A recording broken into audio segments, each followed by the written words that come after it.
and its allies to trip into more blunders, and that means creating non-stop, perpetual war in the Middle East. Well, I'm going to make this interesting and disagree with everyone. Okay. I do not accept the premise, which probably isn't too much of a surprise, but nonetheless, I reject the premise that the whole point of the so-called war on terror or investing in the Mujahideen was to somehow fight terrorism or to make a better world. I would argue that if you really want to know what's happening with Middle Eastern policy, then you must read Oded Yanan's A Strategy for Israel in the 1980s. Now, in that document, which is pretty much being played out to a T right now and has been for many years, there were serious objectives for Israel. And Israel's main objectives were to expand and grow in line with the Greater Israel Project. And in order for it to do that, there would need to be an excuse to justify the expansion of Israel. And in order to do that, we would have to sow the seeds of sectarian hatred and violence in the region. The number one target of this plan was Iraq. We've achieved that. That's not a failure. That's actually a success. Iraq is a failed state largely. It is an absolute basket case. Sectarian hatred is absolutely insane. We see the beheadings and all of this madness, and we think it's a disaster. No, it's not at all. In fact, it's all part of the plan to break up Iraq into 3 different states.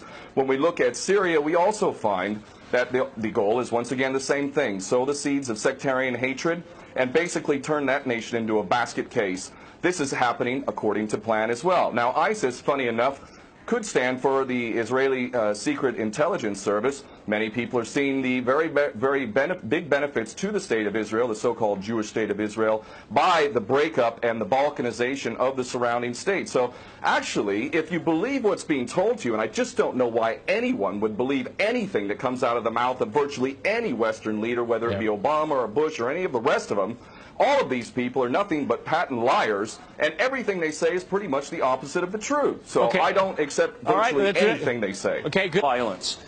Barack Obama did not bite at the opportunity to get involved in Syria a year ago. In fact, at the time when he was ready to start bombing Assad, just about 13 months ago, and we have he backed off as soon as the first excuse came to mind. We've been supporting ISIS in Jordan, in Turkey, through our proxies in Saudi Arabia and Qatar. There is absolute continuity between the policies of Iraq and breaking it up and breaking up Syria as well. It is beyond naive to suggest that the U.S. doesn't have its fingerprints all over ISIS. In fact, tell me this: why has ISIS never once, or al-Nusra Front or al-Qaeda, not once have they attacked Israel? In fact, ISIS militants are getting medical attention in the Golan Heights and in Israel itself. What does that tell you? There is absolute continuity, but the actual policy, just like the Project for a New American Century laid out very clearly, that a, quote, new Pearl Harbor would be necessary to achieve this goal of full spectrum dominance. You could never tell the American people, or the world for that matter, we're going to fight wars of aggression where we're going to have to invade and occupy, we're going to have to spend hundreds of billions, if not trillions of dollars to achieve the goal of full spectrum dominance, which is to control, absolute control over air, land, sea, and space and cyberspace. The American people never would have bought it, so you can't tell them that. You have to tell them a bunch of lies. And we see this over and over again. What you have to do, Ken, if I can go... It would absolutely no question that there must always be a boogeyman. In fact, you're sitting in Russia now. For 50 years plus, we were fighting this Cold War that really was an absolute charade to begin with. There never really was a threat of a Soviet invasion. And for decades, we spent insane amounts of money developing nuclear weapons to the point of really completely, totally collective insanity. And here we sit today in a world that threatens a third world war with a policy that is clearly intended to totally destroy Syria. Let's see what happens. If we take Bashar al-Assad out of the equation in Syria, does anybody with half a brain not understand that that vacuum that's going to be created is going to be a vacuum filled by the most powerful interests there? And who is that right now? Well, that would be our best friends and allies, these little Frankenstein monsters that we create, whether it's al-Qaeda or al-Nusra Front or the latest ISIS monster that we've created. Those are the ones that are going to fill that vacuum, and that fits perfectly in line with Oded Yanan's A Strategy for Israel in the 1980s. And if these other two gentlemen haven't read that document, I seriously suggest you do. Another thing that's really worthy of pointing out is the so-called Islamic State is anything but Islamic. And yes, there is a war on Islam. Islam is very understood by many Muslims around the world to be absolutely 100% forbidden for you to forcibly convert somebody to Islam or kill them.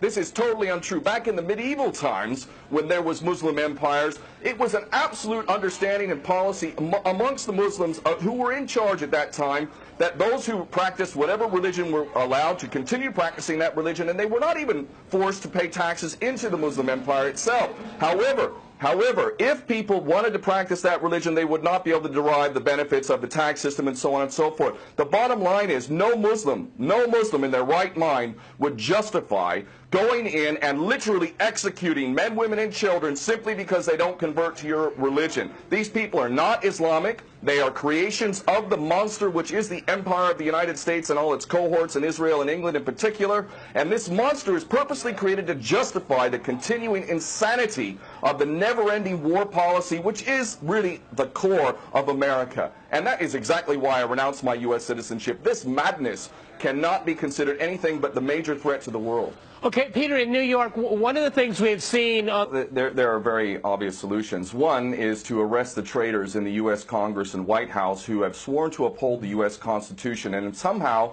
the American people have sat by while the President has afforded himself the power to execute anyone, anywhere, anytime, for any American citizen to be detained without any due process of law, no representation, incognito, and theoretically he could be condemned to death by a military tribunal in secret and executed. All of this operating under supposedly the United States Constitution. So all of these traitors need to be arrested, first and foremost. When Netanyahu came to the Congress a couple years back, he received 29 standing ovations by these cowardly chicken hawk traitors. So the American patriots need to stand up and grab a pair and ultimately have some integrity and get rid of these traitors. Secondly, cut off all funding to Israel. Israel is a pariah state, a criminal state. It is committing active policies of genocide by the legal definition of the word according to Black's Law Dictionary. That country needs to be cut off right now. All of their attention needs to turn inward. Stop your little empire endeavors and full spectrum dominance and all of this sort of madness. Start taking care of your infrastructure back home. Start taking care of the American citizens who have worked their whole lives and now find themselves wondering how they're going to keep a roof over their head. All of that is very obvious and very sensible. Or America can continue to decline into an absolute total pariah state, hated and resented around the world, and maybe bring the whole world into World War III. I would prefer that we do the former instead of the latter, but ultimately we need some serious change in government, and that means getting rid of these traitors. Okay, my